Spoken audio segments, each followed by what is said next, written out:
everybody. This is CJ Miller, and this grouping of lights right here,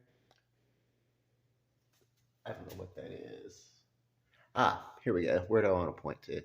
Uh, right about here. Yeah, right about where my finger is pointing. That is just a couple of blocks over, 2.5 blocks to be precise, and that is the Municipal Auditorium, where I take walks around downtown Shreveport at night. Sometimes I'm walking by the Municipal Auditorium. So, why is that an important thing for me to talk about tonight? It's because I just bought tickets for one of my favorite theatrical musical acts, Alice Cooper, and that they're it's really people think of Alice Cooper as a soloist.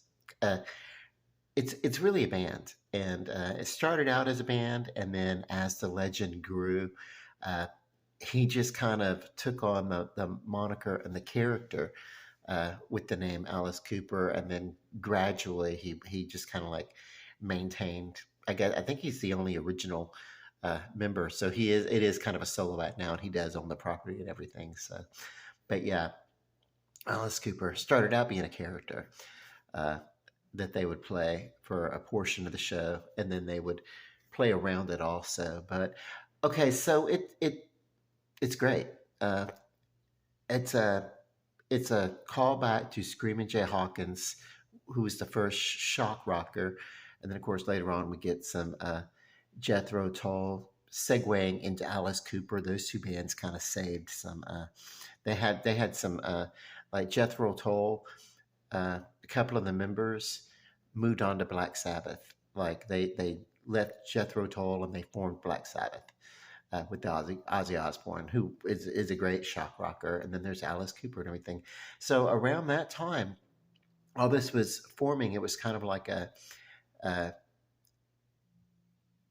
kind of a nod to David Bowie, but it was kind of like anti-glam. See, David Bowie kind of brought some shock with him too, but he was more on the glam side, the more androgynous glam side. And so they sort of did that with Alice Cooper. You have acts that like Kiss that just you know uh, really took it far away from the ambiguity. Uh, there was no sexual ambiguity by the time you get to Kiss or whatever. It's like, hey, they're just you know full on man whores basically. But anyway, so yeah, these are great great rock acts from the 70s and early 80s, and then we get into the new wave that has evolved from the fusing of punk and disco with the occasional pulling from different genres, and it became the MTV friendly music video era for a few years until the mid 80s, and then we had this mostly pop, which was a new wave kind of thing going on, which I love that music. Some of it got a little bubblegummy, but even the bubblegum stuff, they really started out, you know, as punk or new wave, and like kind of got like commercialized a little bit.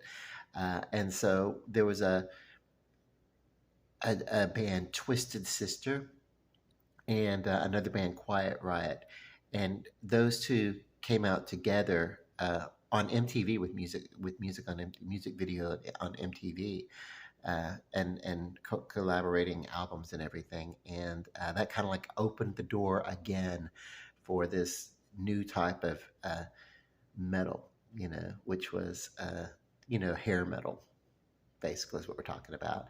And it's not your Megadeth kind of stuff. It's not your, although some of the playing on some of this stuff it gets into that whole speed metal kind of thing or whatever. It's but it by this time they also had to be commercial enough for MTV, so the music video and everything. So there needed to be some production.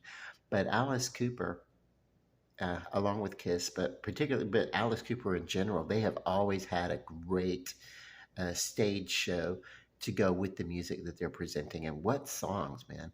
Um, Cold Ethel, that's a twisted one. Let's see. I'm 18. Uh, Teenage Frankenstein, Be My Frankenstein, uh, and the Hey Stupid that they did when at the when they were uh, coming along. A lot of them too, like Aerosmith, a bunch of them. They all got like sober, or at least California sober around that time and quit doing the heavy drugs and stuff like that. So they all went through. The ones that lived, they got a second and third act in music. So yeah, that's great. Um, with the album Trash that he did, which was I actually is an iconic because that was when vinyl was kind of going out, so you don't have those great big giant vinyl album covers anymore that people we used to hang on our walls and stuff. And then what else? What else? What else? Give me a moment. Poison, which came out before. Oh my God! By then it was like, okay, I didn't have money to buy like full on albums, but I would buy like cassette singles. And so Poison, I wore that one out. But yeah, I loved Alice Cooper. So listening to him, and I just wanted to go see Alice Cooper. So, and then I finally got to do it a few years ago, and I'm going to get to do it again. And these songs are great. Um, and then, music video kind of went away for a while. Like we would have it, but mostly what we get like some music video peppered among the other program, which would be like some VH1 type stuff. That would be like, even when VH1 kind of got away from music video, they would play stuff like I love the 70s, I love the 80s, with their, and they would give us a lot of information about some of these acts that we loved growing up, things that were going on behind the scenes or whatever. But yeah, yeah. Alice Cooper. I think in the 80s, going into the 90s, that was the last time that music really, really, really had showmanship and stage productions and everything. That's one of the reasons why I'm excited. I want to go see Madonna in Dallas if I can, because that's also a very theatrical show. So I love when musicians and bands, when they're so great, they really can just play and captivate you um, with their talent, and they don't need a stage show. However, I love a good stage show, even if the music is great. And Alice Cooper, what they do is great. You know, last time I went, his lead guitarist, wow, she was probably one of the best lead guitarists I'd ever seen. You know, yeah. So yeah, I'm gonna go see Alice Cooper May 17th, and I'll be just 2 blocks from my house. That's how fortunate I am to still be able to call downtown Shreveport my home. Come see us. Love and light. Good night.